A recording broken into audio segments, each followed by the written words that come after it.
Most high-end phones have fast charging technology, so it does not hurt to know how it works and whether or not it can be harmful to our devices to abuse it. But, what is fast charging? The reason why many devices take so long to charge our device is the limited amount of power that a charger can bring to our smartphones or tablets.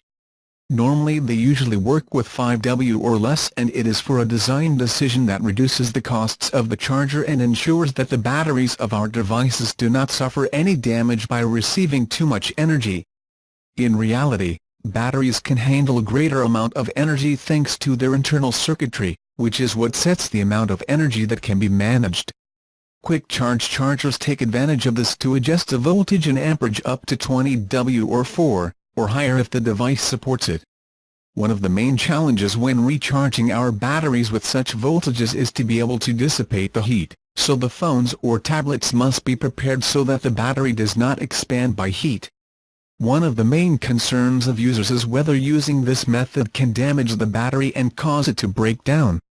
Carrying a component at high temperatures can reduce its life expectancy, that is, the time between charging and charging the battery may be reduced in the long run. But it will not make it stop working unless it has a factory defect.